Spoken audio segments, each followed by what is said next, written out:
Hello दोस्तों, स्वागत है आप सभी का आपके अपने चैनल AK एकेडमी में। दोस्तों, आज की क्लास में हम लोग खेल संबंधित प्रश्न देखने वाले हैं, जो कि आपकी आगामी परीक्षा यूपी ट्रिपल एससी पेट 2025 के लिए देखा जाए तो बहुत ही इम्पोर्टेंट क्वेश्चन है। यहाँ से 1-2 नंबर का क्वेश्चन आपके एग्ज़ाम में आने की पूरी संभावना है। तो चलिए स्टार्ट करते हैं आज की क्लास को। क्लास स्टार्ट करने से पहले आप लोगों से एक निवेदन है कि क्लास को ज़्यादा से ज़्यादा शेयर करिए। चैनल पे नए हैं तो चैनल को सब्सक्राइब करिए, बेल आइकन प्रेस कर लीजिए, जिससे आप लोगों को नई नई क्लासेस और भी जितनी भी आएंगी उनका नोटिफिकेशन आप लोगों को मिलता रहेगा। तो चलिए स्टार्ट करते हैं आज की क्लास को। और हम लोग देखने वाले हैं विभिन्न देशों के राष्ट्रीय खेल। आइए देखते हैं। पहला नंबर में बताया गया है भूटान का राष्ट्रीय खेल। भूटान का राष्ट्रीय खेल क्या है? तो आप लोग बताएंगे तीरंदाजी। क्या हो जाएगा भूटान का राष्ट्रीय खेल? तीरंदाजी। नेक्स्ट है दूसरा नंबर क्वेश्चन है, दूसरा नंबर पॉइंट बताया गया है संयुक्त राष्ट्र अमेरिका का राष्ट्रीय खेल क्या है? तो बताएंगे हम लोग बेसबॉल। संयुक्त राष्ट्र अमेरिका का राष्ट्रीय खेल बेसबॉल है। चलिए नेक्स्ट तीसरा नंबर क्या बताया गया है? भारत का राष्ट्रीय खेल आप लोग जानते हैं हॉकी। नेक्स्ट चौथा नंबर तुर्की का राष्ट्रीय खेल। दोस्तों, तुर्की का राष्ट्रीय खेल क्या हो जाएगा? कुश्ती। कुश्ती तुर्की का राष्ट्रीय खेल है। चलिए आगे देखते हैं। आगे पांचवा नंबर बताया गया है स्कॉटलैंड का राष्ट्रीय खेल क्या हो जाएगा? रग्बी। रग्बी फुटबॉल स्कॉटलैंड का राष्ट्रीय खेल है। नेक्स्ट छठवां नंबर है नेपाल का लोकप्रिय खेल कौन सा हो जाएगा? तो बताया गया है वॉलीबॉल नेपाल का राष्ट्रीय खेल है। अगला सातवां नंबर क्वेश्चन, सातवां नंबर पॉइंट बताया गया है स्पेन का राष्ट्रीय खेल क्या है? तो स्पेन का राष्ट्रीय खेल बुल फाइटिंग। स्पेन का राष्ट्रीय खेल बुल फाइटिंग होगा। चलिए आठवां नंबर बताया गया है, आठवें नंबर पॉइंट में बताया गया है कनाडा का राष्ट्रीय खेल क्या हो जाएगा? Ice hockey. कनाडा का राष्ट्रीय खेल आइस हॉकी। नेक्स्ट नवा नंबर पॉइंट बताया गया है चीन का राष्ट्रीय खेल। चीन का राष्ट्रीय खेल टेबल टेनिस। चीन का राष्ट्रीय खेल हो जाएगा। चलिए आगे बढ़ते हैं और देखते हैं। हेडिंग है हमारी खेल और उनके जन्मदाता देश। तो इसमें क्या बताया गया है आइए देखते हैं। पहला नंबर पॉइंट की बात करें तो बताया गया है भारत में पोलो खेल का प्रचलन किया। जो भारत में पोलो खेल का प्रचलन किसने किया?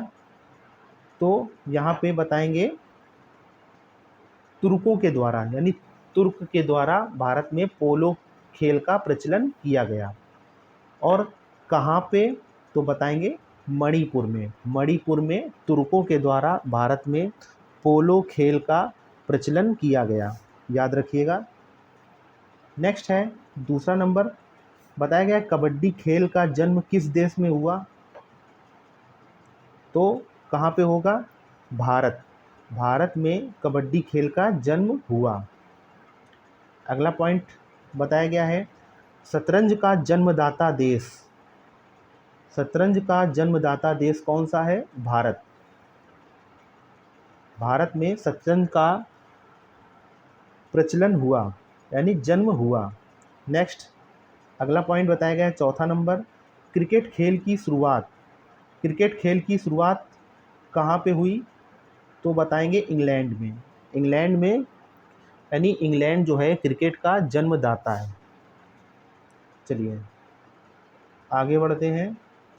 नेक्स्ट हेडिंग है हमारी, यहाँ पे बताया गया है विभिन्न खेलों में प्रत्येक पक्ष में खिलाड़ियों की संख्या, यहाँ से क्वेश्चन जरूर बनता है आपके एग्ज़ाम में कि खेलों में जो कि विभिन्न खेल होंगे उसमें खिलाड़ियों की संख्या से क्वेश्चन पूछा जाता है। चलिए, तो पहला नंबर क्वेश्चन है, पहला नंबर पॉइंट बताया गया है यहाँ पे कि खो खो में कितने खिलाड़ी होते हैं, तो आप लोग बताएंगे 9 खिलाड़ी खो खो में होते हैं, यानी प्रत्येक टीम में 9 खिलाड़ी होते हैं, याद रखिएगा। अगला है वाटर पोलो में एक पक्ष में खिलाड़ियों की संख्या कितनी होती है, तो हम लोग बताएंगे 7। नेक्स्ट है तीसरा नंबर पॉइंट बताया गया है पोलो टीम में प्रत्येक खिलाड़ी, यानी पोलो की जो टीम होती है उसमें प्रत्येक पक्ष में कितने खिलाड़ी होते हैं, तो 4, याद रखिएगा। अगला चौथा नंबर है बेसबॉल में प्रत्येक पक्ष में खिलाड़ियों की संख्या कितनी होती है, तो बताएंगे 9। बेसबॉल में खिलाड़ियों की संख्या कितनी होती है प्रत्येक टीम में, तो 9 खिलाड़ी प्रत्येक टीम में होते हैं। अगला पांचवा नंबर बताया गया है वॉलीबॉल की प्रत्येक टीम में खिलाड़ियों की संख्या कितनी होती है, तो कितनी होती है, 6, याद रखिएगा।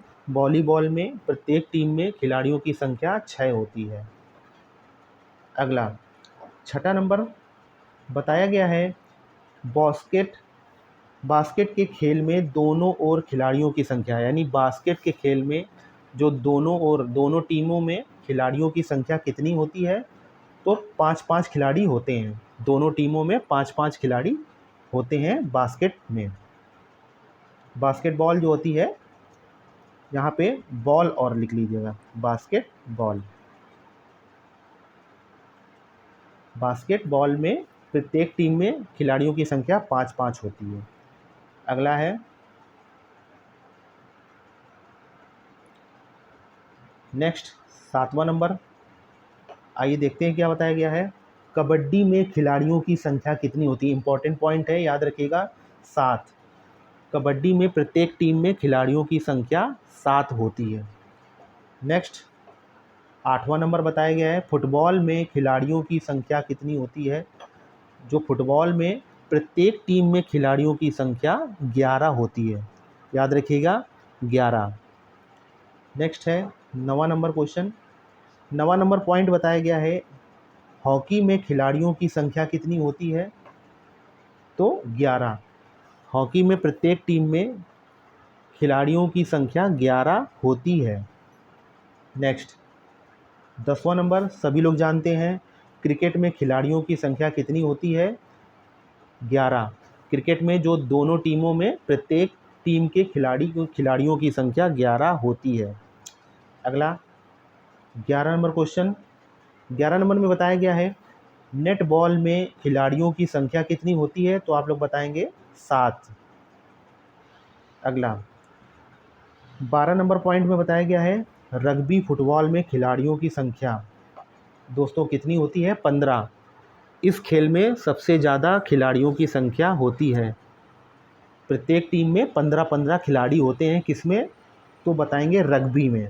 तो क्वेश्चन यहाँ से पूछा जा सकता है कि ऐसा कौन सा खेल है जिसमें खिलाड़ियों की संख्या सबसे ज़्यादा होती है, तो हम लोग बताएंगे 15 होती है।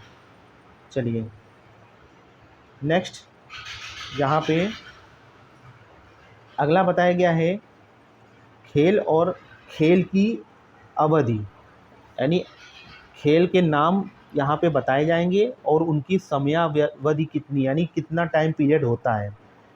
तो आइए देखते हैं।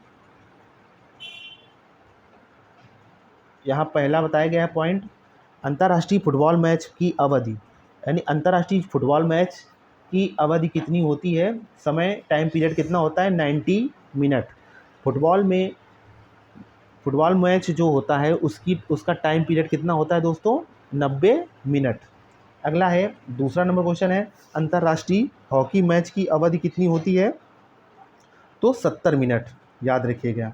नेक्स्ट है तीसरा, मुक्केबाजी की स्पर्धा में कितने कितने मिनट के 3 राउंड होते हैं, यानी मुक्केबाजी का जो मैच होता है उसमें 3 राउंड होते हैं, 3 चक्र होते हैं, जो कि कितने कितने मिनट के होते हैं, तो याद रखिएगा 3-3 मिनट के, प्रत्येक जो है 3-3 मिनट के राउंड होते हैं। और कितने होते हैं? 3 राउंड होते हैं। नेक्स्ट चौथा नंबर क्वेश्चन है, चौथा नंबर बताया गया है कि कबड्डी के पुरुष स्पर्धा में कितने मिनट का एक हाफ होता है? कितने का होता है एक हाफ? तो बताएंगे 20 मिनट का एक हाफ होता है। नेक्स्ट है खिलाड़ी तथा उनके उपनाम। तो देखते हैं, जैसे कि इम्पोर्टेंट पॉइंट है, पहला नंबर बताया गया है हॉकी का जादूगर किसे बोला गया है? तो याद रखिएगा मेजर ध्यानचंद्र को हॉकी का जादूगर बोला गया है। नेक्स्ट है ददा के नाम से किसे पहचाना जाता है? तो मेजर ध्यानचंद को ददा के नाम से भी जाना जाता था। अगला है तीसरा नंबर, उड़न परी किसका उपनाम है? पीटी ऊषा। पीटी ऊषा का उड़न परी नाम है, उपनाम है। चलिए नेक्स्ट देखते हैं चौथा नंबर क्वेश्चन है रावलपिंडी एक्सप्रेस किसका उपनाम है? तो हम लोग बताएंगे शोएब अख्तर, जो कि पाकिस्तान टीम के पूर्व तेज गेंदबाज थे। नेक्स्ट पांचवा number, little master Sachin Tendulkar. Sachin Tendulkar को लिटिल मास्टर के नाम से भी जाना जाता था। अगला छठवां नंबर है द वॉल। द वॉल के नाम से जाना जाता था राहुल द्रविड़ को। Next jumbo. जंबो किस नाम से जानते थे? जंबो यानी अनिल कुंबले को जंबो के नाम से भी जाना जाता था। नेक्स्ट है आठवां नंबर टर्मिनेटर। टर्मिनेटर किसको बुलाते थे? हरभजन सिंह। हरभजन सिंह का उपनाम टर्मिनेटर। नेक्स्ट है नवां number the flying Sikh. The flying Sikh Milkha Singh को बुलाया जाता था, उनके उपनाम से जाना जाता था। इम्पॉर्टेंट पॉइंट है, याद रखिएगा मिल्खा सिंह को द फ्लाइंग सिख के नाम से भी जाना जाता था। तो दोस्तों इस तरह से हम लोगों ने खेल से संबंधित कुछ प्रश्न देखे जो कि बहुत ही इम्पोर्टेंट है। क्लास अगर अच्छी लगी हो तो क्लास को ज़्यादा से ज़्यादा शेयर करें और लाइक करें।